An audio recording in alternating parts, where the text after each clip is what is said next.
And I'm a true believer that LeBron watches our show. I'm a true believer. Let me tell you why.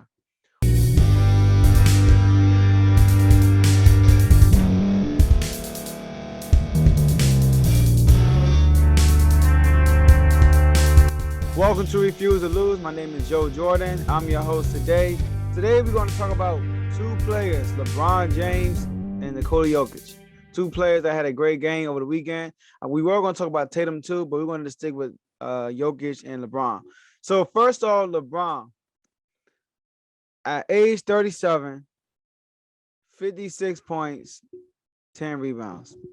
That's awesome. Now, LeBron James, first he shot 61% from the field. The Lakers were destined to win that game. Both teams came in on losing streaks. I think the Warriors were going in the 3-game losing streak. The Lakers, I believe, a 4-game losing streak. So they both were struggling. Both were desperate to get a win. And LeBron started at center, and they took advantage of the Warriors not really having bigs other than Looney, which I still don't get why the Warriors still have Looney. Like, why won't they just go out and find a legit center? Like, Looney doesn't fit with the Warriors. He's not a good center, in my opinion, in the NBA. So they need another center. They need more of like an athletic center, right? Looney is not that guy. So LeBron playing at center definitely took advantage. Had a lot of points in the paint. I believe he was 13 from 17 from the paint. So very efficient. And he was 6 from 11 from 3. By him having his way in the paint, LeBron, he's a streaky type player. Like, the flow of the game is going great, his shot gonna be on. And the flow of the game is going great for him. And his 3-point shot was on also. I think it was one point when he hit 3 threes in a row, 3 clutch threes in the fourth quarter in a row. So that game was great for LeBron. And like I said, it was destined to happen. Malik Monk ran full court to get a loose ball, which I think was out of bounds, but it's not the end on there. He get a loose ball, throws it in, and hits a 3. Austin Reeves hits a 3 off the backboard. I mean, it was destined for them to win. And I'm a true believer that LeBron watches our show. I'm a true believer. Let me tell you why. On a weekly special last week, I mentioned that Laker Nations would not accept LeBron like they would Kobe, because against the Warriors, Kobe got hurt twice. He got up both times.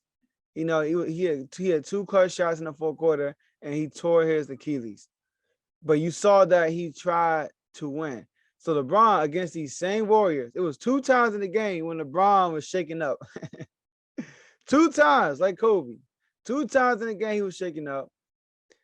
Against the Warriors, it was a clutch game, and he had his best game of the season, one of the best games of his career, 56 points, 10 rebounds. Like, I'm serious. I'm here to win. What y'all talking about? So he was watching. We saw that, LeBron. We saw the performance. Great job, man. Awesome job. So that was one of the best performance, probably the best performance for a 37-year-old. All right. Now, the Nuggets. Jokic, y'all. Listen, y'all. Jokic, I know LeBron got some attention. He deserved it. Jason Tatum dropped 54 on the Nets, had 18 in the fourth quarter. He deserved it, right? But Nikola Jokic against the Pelicans, y'all probably like, come on, Joe, the Pelicans. The Pelicans have been on fire since CJ McCollum arrived, y'all. And they are a legit team.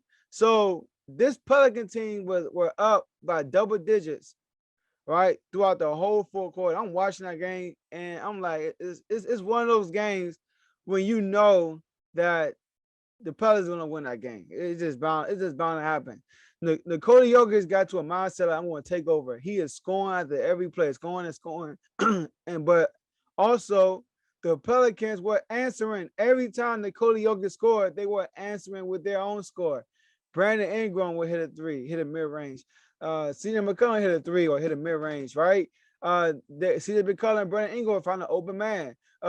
Valanciunas, he would hit a hook, a jump hook. So they were answering everything that Jokic was giving them. So even though Jokic was having a hot fourth quarter, it didn't really show because the Pelicans were answering. I was like, this game is over. but Jokic kept crawling, kept fighting, had 23 points in the fourth quarter, ended up tying the game up, had almost had a game winning steal. He stole the ball in the inbound pass.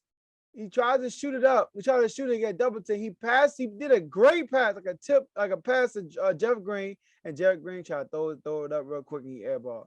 But the effort, you saw, man, I'm telling you, Jokic was dominant. And then in overtime, it started all the same way. The Pelicans had a good start. The Pelicans were hit some great shots. But then Jokic had 7 points in the fourth quarter and hit the clutch three. They were up by 1.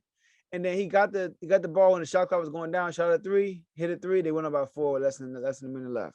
And that basically sealed the deal for them right there. So LeBron had 56 points, 10 rebounds, shot 61% from the three. From the field. I believe 54% from 3. While Jokic had 46 points, 12 rebounds, 11 assists, while having 30 points in the fourth quarter / overtime, was 23 in the fourth quarter. So those are two great performances by two great players. All right. I mentioned that I think Jokic will win the MVP. I think he will. All right. But Embiid is looking good. You got John Morant looking good too. Even DeRozan, right? But I'm going to go with Nikola Jokic. So that's what I have for you guys today. And I'll see y'all next episode.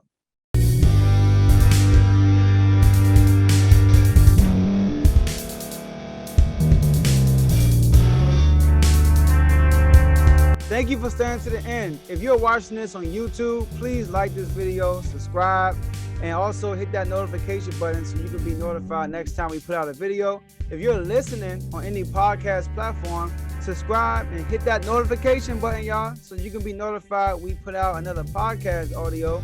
And last but not least, hit that share button. No matter what you're listening to or watching it, hit that share button and send it to somebody that you know that would love to watch this episode you just listened to. So once again, thank you for staying to the end, and we'll see y'all in the next episode.